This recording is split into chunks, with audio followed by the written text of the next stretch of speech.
Base sa estimasyon, edad 94 na siya noon. Matagal nang ulila sa asawa at merong 2 anak na malalaki na. Yung panganay humiwalay na, samantalang yung bunso nanatili sa kanyang tabi kahit may edad na. Hindi kasi normal ang pag-iisip nito, kaya hindi yun mabubuhay nang walang aruga na nagmumula sa kadugo mismo.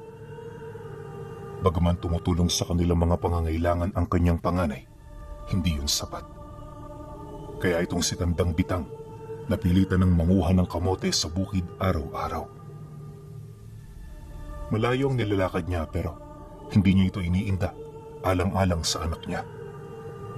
At kahit gaano kahirap ang buhay, hindi niya pinipiling magreklamo gawa ng alam niya na pawang mga pagsubok lamang ito. Ika nga ni Lola Bitang, walang kabuluhan ng mga materyal na kayamanan sa mundong ibabaw. Hubad ka ng ika'y isilang, hubad ka pa rin kapag ika'y lumisan. At ang karunungan, ang tanging madadala mo hanggang sa iyong kamatayan. Dagdag pa niya na, basta meron silang may isusuot na damit, mga kakarampot na pagkain na napapakinabangan at bubong sa kanilang mga ulo tuwing umuulan, napakapalad na nila. Ito ang mga bagay na halos karamihan sa tao hindi na napapansin pa dahil nakatuon ang kanilang mga atensyon sa mga pangarap na walang katapusan. Maraming magagandang karunungan na taglay itong si Lola Bitang. Ngunit sa kabila ng lahat ng ito, meron din siyang madilim na pagkatao. At ang personalidad niyang yon ang kinakatakutan noon ng mga tao sa baryo nila. Ayon sa mga matatanda, na noong may asawa pa itong si Lola Bitang, napakamagagalitin ito. Palagi lang yung nakasimangot, tapos kapag may narinig itong hindi niya nagustuhan, hindi ito napapakali hanggat hindi niya nadadalaw sa panaginip ang taong pinagmula ng kanyang galit. Pinaghalong pangungulam at aral ng bangungot ang taglay ng matanda, kaya noong panahong aktibo pa ito sa ganoong gawain, pinangingilagan ito ng mga tao. Marinig lang ang pangalan niya, lahat ay nanginginig na sa takot. At dahil sa ganoong sitwasyon, kung kaya't di nakaranas ng kahit na anong pangmamaliit ang kanilang pamilya. At sa paglipas ng mga dekada, paunti-unti, nawawalan na ng interes itong si Lola Bitang sa ganoong gawain. Ipinagpasalamat naman yun ng mga tao dahil ang buong akala nila nakalimutan na ng matanda ang mga taglay nitong aral. Gayunpaman, pinagsumikapan pa rin nilang dumistansya rito nang sa gayoy makasiguro. Pabor naman yun kay Lola Bitang dahil sa pamamagitan ng lamat na yun, nabubuhay sila ng payapa kasama ang kanyang bunso. Hindi naglaon, natutunan na rin ng mga tao na siya ay pansinin at kausapin. Dahan-dahan nilang nilimot ang nakaraan hanggang sa tuluyan ng naging maayos ang lahat. At sa pagsapit ng taong ito, isa ng ganap na ordinaryong mamamayan ng mag-ina. Gayunpaman, nanatili pa rin sa puso ng mga tao ang pag-iingat na nagkukubli sa kanilang pagmamahal at respeto sa matanda. Inakala kasi ng mga taga-baryo na hanggang kamatayan ay matatahimik na si Lola Bitang, pero lingid sa kanilang kaalaman na merong nagbabadyang dilubyo sa hinaharap. At nangyari ito pagkalipas lamang ng ilang buwan. 3 linggo bago sumapit ang kapistahan, paisa-isa nang umuwi ang mga taga-baryong nagtatrabaho sa mga karatig bayan. Yun kasi ang araw ng kanilang bakasyon para idaos ang kapistahan ng kanilang lugar. Maliban din sa mga ito, meron itong mga kasakasamang bisita na bago lang sa mga paningin nila. Halos mabilis noong napuno ang baryo, kaya silang mag-ina minabuti na manatili na lang muna sa bahay. Di kasi mahilig itong si Lola Bitang na makisabay sa mga ganoong pagdiriwang dahil sa labag yun sa kanyang paniniwala. Inaasahan din niya na madaling matatapos ang selebrasyon sa lugar nila na walang nangyayaring gulo. Ang kaso lang, pagtungtong ng bisperas ng pista, may nagawing grupo ng mga dalaga at binata sa lugar niya. Maganda kasi roon ang tanawing pinuno. Gawa ng bukod sa nasa paanan ng burol ang bahay niya, di rin mahirap akyatin ang tuktok. Wala namang masamang intensyon ng mga kabataang pumunta. Pero nung umalis ang mga ito, nadatnan niya na nasira ng mga ito ang halos kalahati ng mga itinanim niyang gulay. At ang nakakagalit pa, halos lahat ito namumulaklak na at meron ng umuusling bunga. Sa sobrang galit ni Lola Bitang, di siya nagdalawang isip na pumunta sa baryo kahit 10 oras. Di man niya nakita ang pagmumukha ng mga ito, nasisiguro niya na madali niya lang itong mahahanap. May gamit-gamit kasi noong agimat si Lola Bitang na may kakayahang makapagturo ng tao na pumasok sa lupa niya. At ang agimat na yon ay binubuo ng itim na bato na hinahawakan ng kuko ng ibon na inukit mula sa itim na puno. Dagdag pa niya na gumagana ang agimat sa pamamagitan ng biglaan nitong pag-init kapag nahawakan o nasagiyo ng mga taong hinahanap niya. May namumutawi rin itong presensya sa kanyang katawan na dahan-dahan niyang nararamdaman sa sandali na mahagip ng kanyang tingin ang mga taong kanyang hinahanap. Makalipas lang ng ilang minutong paglilibot, bahagya siyang napatigil sa pagmamasid nang biglang lumapit sa kanya yung matandang palagi niyang nakakausap kapag napapadpad siya sa sentro ng baryo. Pagpang-abot ng kanilang tingin, agad naman siya nitong tinanong ukol sa kanyang ginagawa roon. Oh, Manay Bitang, parang naligaw ka yata rito. Akala ko ba hindi mo gusto ang pista? Hinahanap niyo ho ba ang anak ninyo? Halika, sumunod kayo sa akin. Alam ko kung nasan siya. Pagmamagandang loob nito. Ngunit nang marinig yun ni Lola Bitang, hindi ito kaagad na sumunod. Seryoso nitong tiningnan ng matanda, kasabay ng pagsagot niya rito ng, Hindi ko hinahanap ang anak ko, Miyong. May mga hinahanap akong tao. Mga binatilyo at dalagang pumunta kanina sa lupa ko. Pinagsisira nilang mga pananim ko roon sa bukid. Kaya gusto ko silang tanungin kung bakit nila yun ginawa. Isang kabastusan para sa akin ang ginawa nila, Miyong. Kaya hindi ko ito mapapalagpas. Dahil sa kanyang sinabi, bigla namang napatahimik yung matandang kumausap sa kanya. At kung kanina pangiti-ngiti ito, sa puntong yun halos hindi na maipinta ang mukha nito habang nakatingin sa kanya. Makalipas pa ang ilang minuto, minabuti naman niyang umalis sa harapan nito. Inaasahan naman niya na hindi na ito susunod, gawa ng alam nito kung ano ang pwedeng mangyari sa oras na maging makulit pa yon sa kanya. At sa pagpapatuloy ng kanyang pagmamasid sa plaza, dito na nga niya nakita ang grupo ng mga dalaga at binatang nag-iinuman. Napakasasaya ng mga ito. Animoy wala itong problemang iniisip. Kaya naman ang masilayan niya ang grupong yon, dali-dali niya itong nilapitan. Paglapit niya sa pwesto ng mga ito, agad niyang hinanap ang binatilyong tubo sa kanilang lugar. At nung makita niya yon, dito niya ito tinanong ukol sa ginawa nila kanina. Nang marinig naman ng binata ang mga sinabi niya, marami itong naging pasakali. Di rin ito sinagot ng tuwid ang kanyang mga tanong, bagkus sinubukan pa nito na maging pilosopo. Katakatakot din na pangiinsulto sa anak niyang kasama ang ginawa ng mga ito, na animoy hindi man lang yun nababahala sa kanilang mga sinasabi. Pale, natigil lang ang ganoong kalokohan noong lumapit na sa kanila yung matandang nagtangkang pumigil kay Lola Bitang. Walang habas nitong pinagmumura ang mga bata, kaya naman napilitan ng mga ito na manahimik at makinig. Ayon sa mga ito, sinisira niya umano ang kanilang kasiyahan, kaya nakapagsalita sila ng hindi kaaya-aya. Mariin din itong inilahad na hindi totoo ang mga sinasabi niya, kaya medyo nagalit din sila. At habang sumasagot ang grupong yon, kapansin-pansin ang pananahimik ng binatang tubo sa kanilang lugar.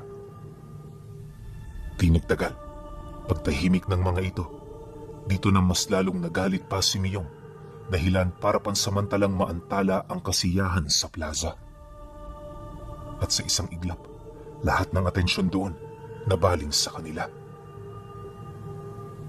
Maya-maya pa, nang magsikumpulan na ang mga tao, tanging pagkagulat at pagkasindak ang naramdaman ng mga ito. Di kasi nila sukat akalain na kinontra nito ang matandang kinakatakutan sa kanilang lugar. Ilang minuto pa ang lumipas para maibsan ang tensyon sa pagitan nila. Doon na pumasok ang presensya ng mga albularyo at antingero. Pilit siya nitong pinakalma pero di siya sumunod. At nang magkaroon siya ng pagkakataon na magsalita, malugod niyang inilahad sa mga ito ang galit na kasalukuyang namumutawi sa kanyang puso. Huwag kayo ritong makialam, sapagkat ang ginawa nila ay sadyang hindi ko mapapalagpas. Pinarubal nila ang aking anak. Pinagsalitaan ako ng masama na sa tinagal-tagal ko sa mundo, sila pa lang ang nangahas na gumawa. Ngayon, kung gusto nyo talagang makisawsaw, pumili kayo ng panig. Pero ngayon palang binabalaan ko na kayo. Mabuti akong kaibigan, ngunit napakasama kong kaaway. Nang marinig naman yon ng isa sa mga binatilyo, di na ito nakapagtimpi pa. At habang abala siya sa pagsasalita, dali-dali itong kumuha ng bote, sabay palo sa ulo niya.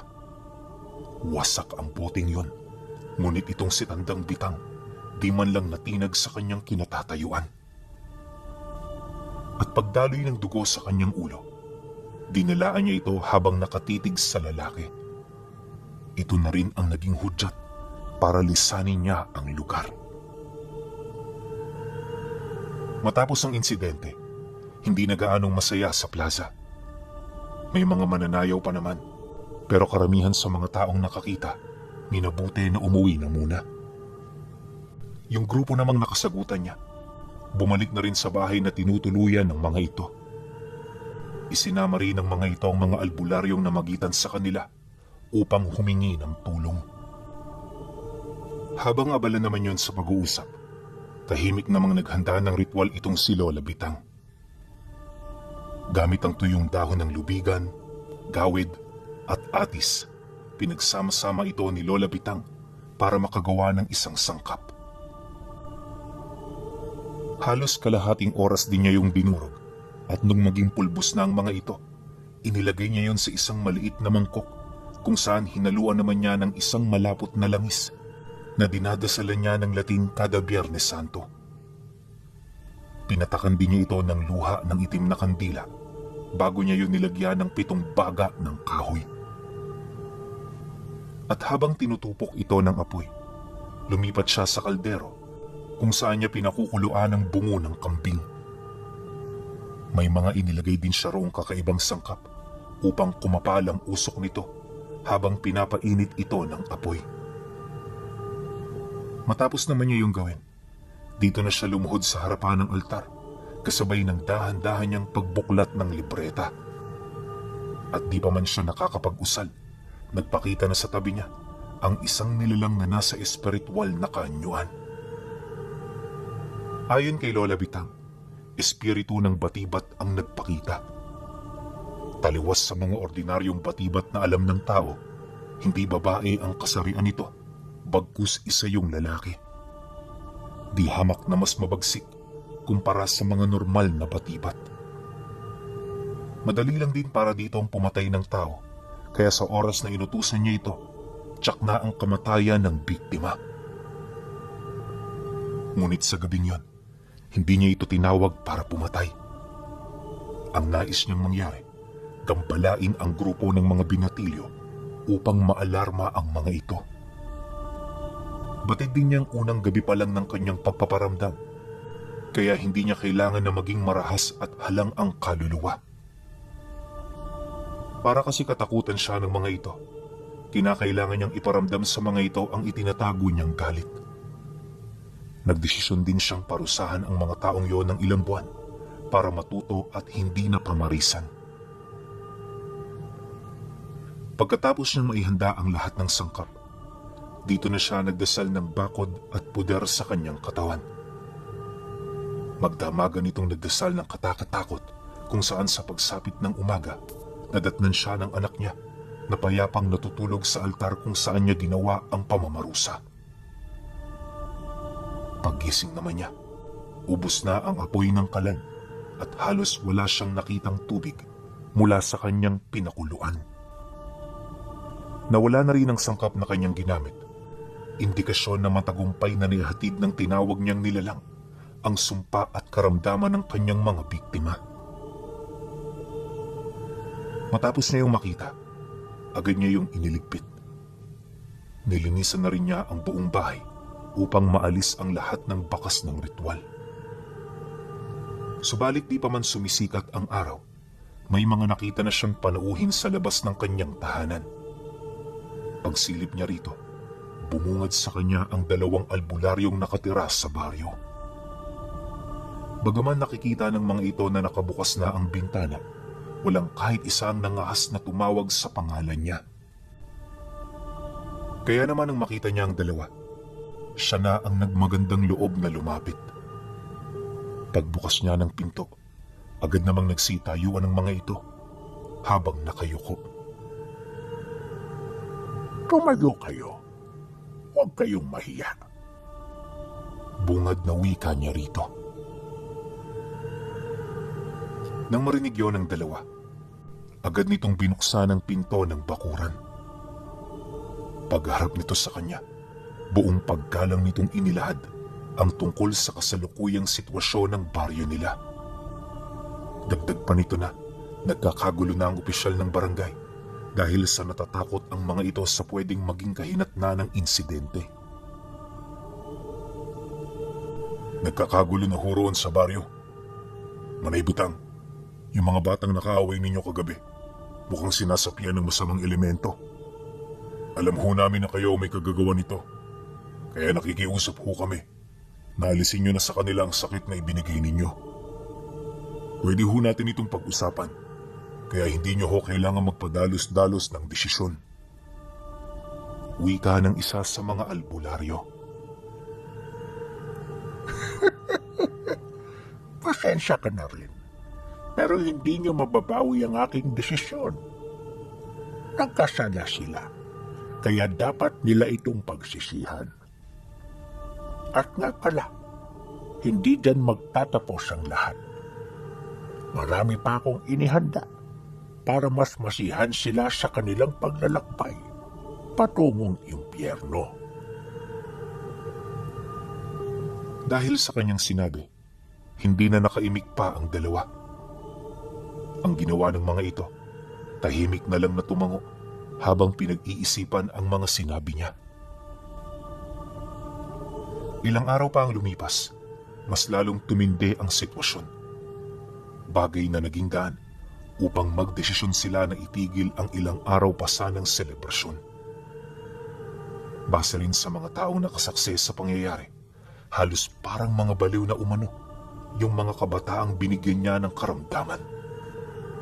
Kapag umaga nagwawala ang mga ito, tapos kapag hapon, walang patig itong umiiyak habang humihingi ng tawad.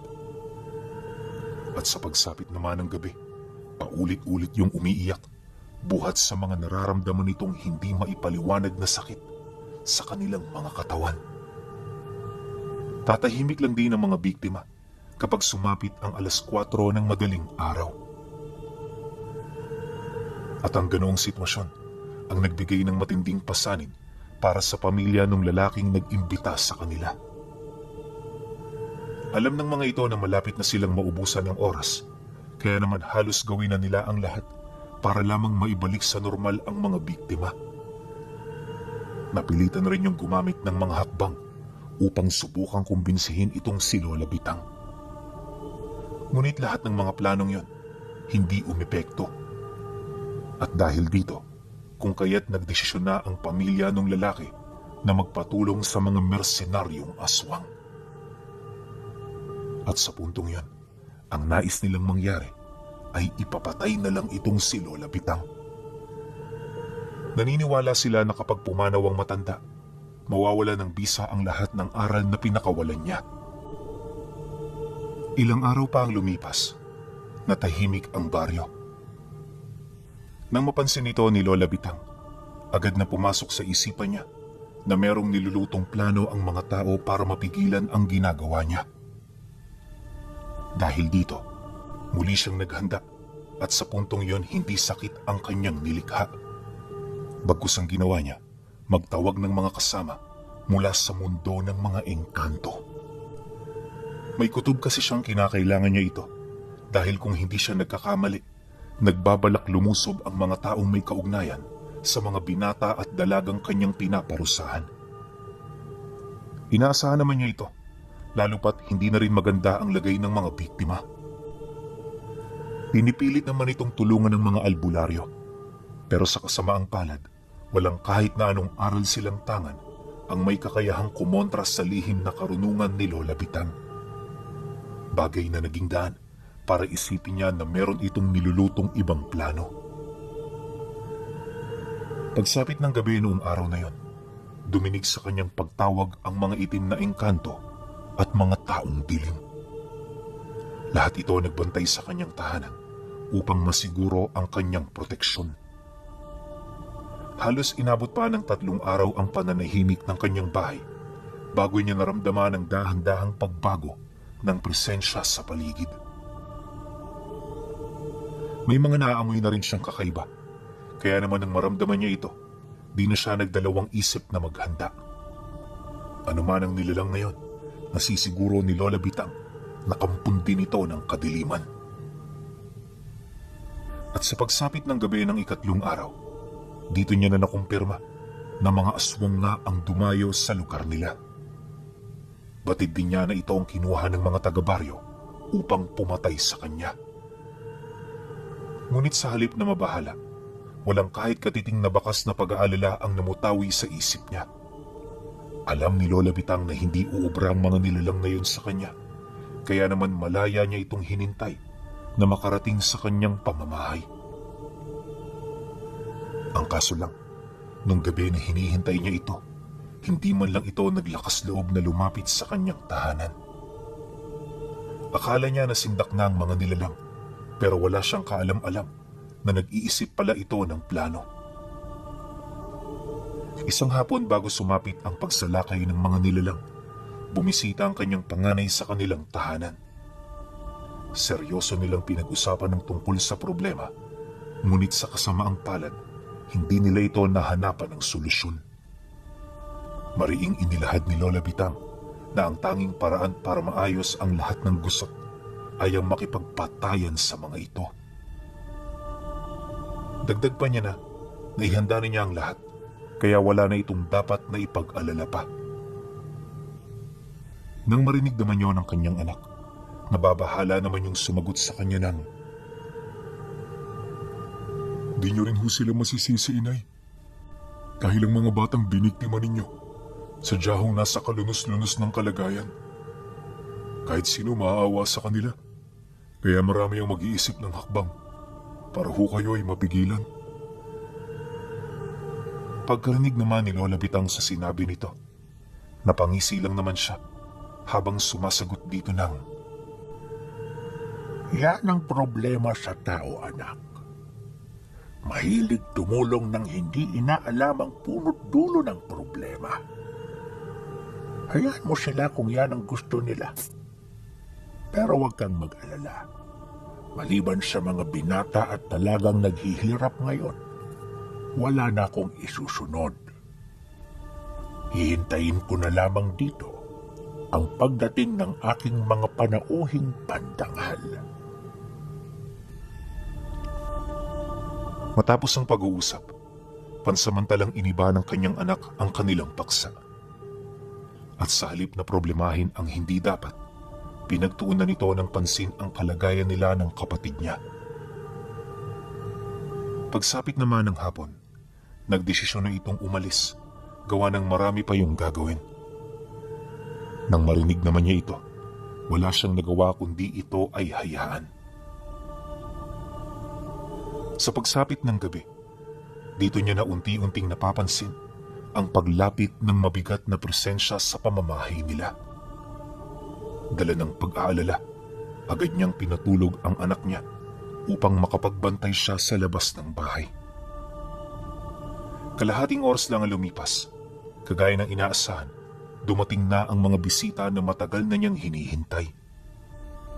At nang masilayan niya na itong nakatayo sa labas ng kanyang tahanan, dito na rin niya pinalabas ang mga nilalang na kanyang tinawag. Paunti-unti, nagsiahon ang mga ito mula sa ilalim ng lupa hanggang sa mapuno na nito ang paligid. Nang masipat naman yun ng grupo ng mga nilalang, bakas sa kanilang muka ang matinding pagkabahala.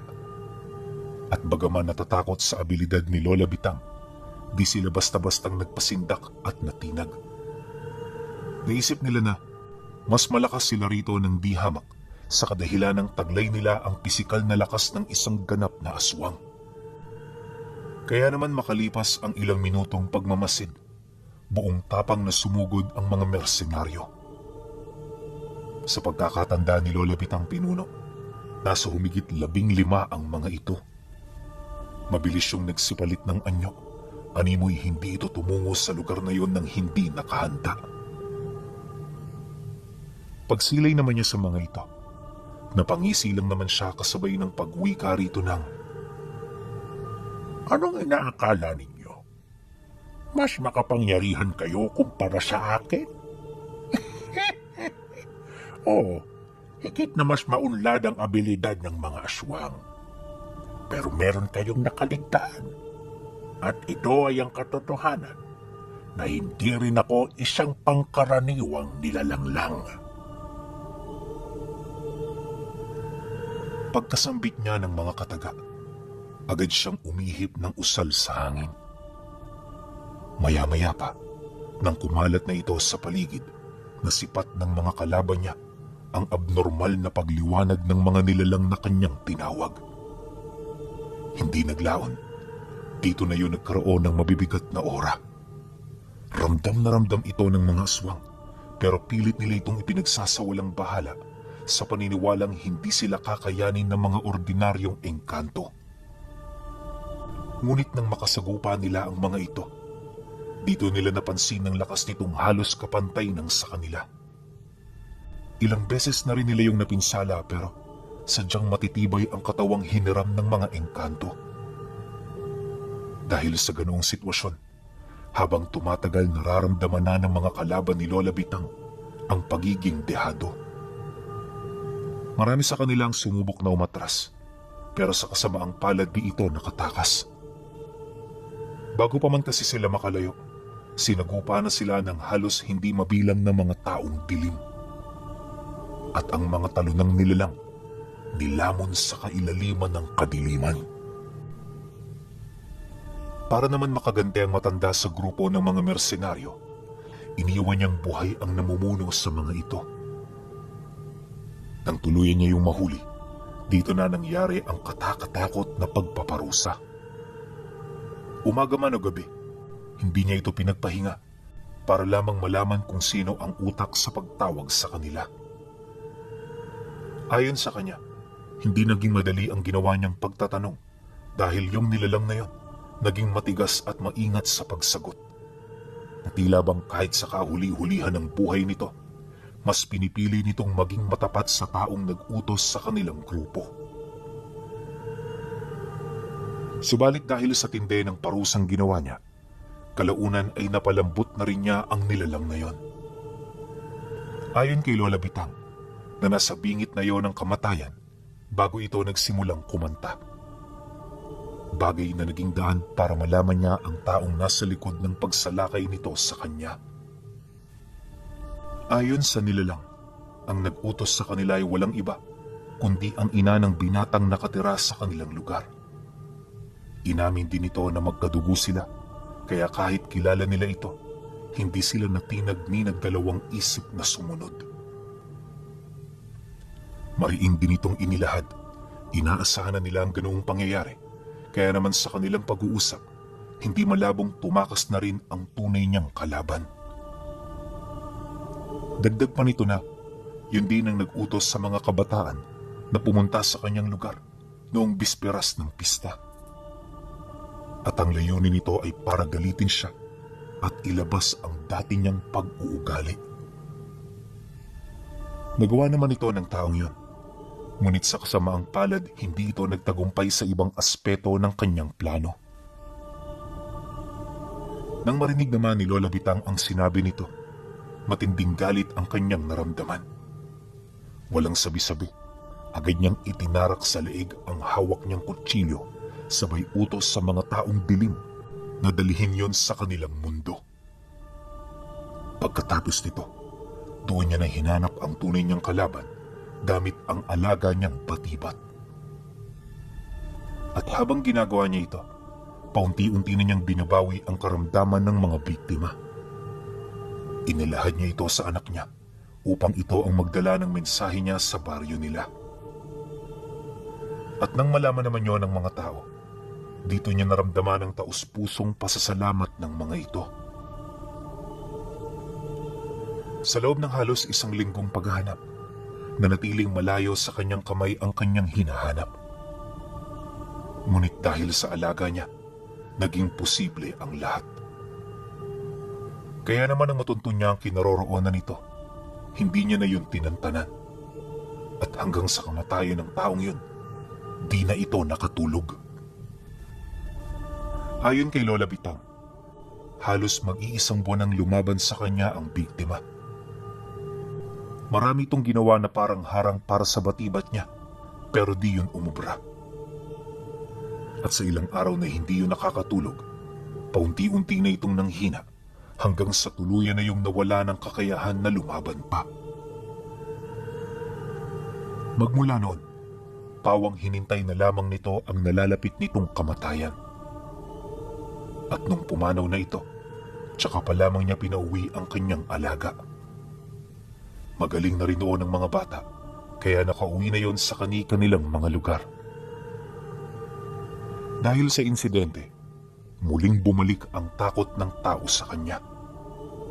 Ngunit sa kabila nito, may matinding paghanga na naramdaman ng mga tao dahil sa pagkakaroon niya ng prinsipyo. Bagay na naging daan upang mapanatili niya ang respetong minsan na nitong naibigay sa kanya. Ilang taon pa ang lumipas, nagpatuloy na ang katahimikan sa kanilang lugar hanggang sa paunti-unti nagpasya na rin itong si Lola Bitang na magretiro sa kanyang propesyon. Pero alam niyo pinuno, na nung mamatay ito, maski ang kanyang mga anak, hindi na nagawang matuntun pa ang mga naiwan niyang gamit. Naging misteryo man yun para sa kanya. Sapat ng dahilan ng mga kagamitang yon upang bansagan ang kanyang nanay na si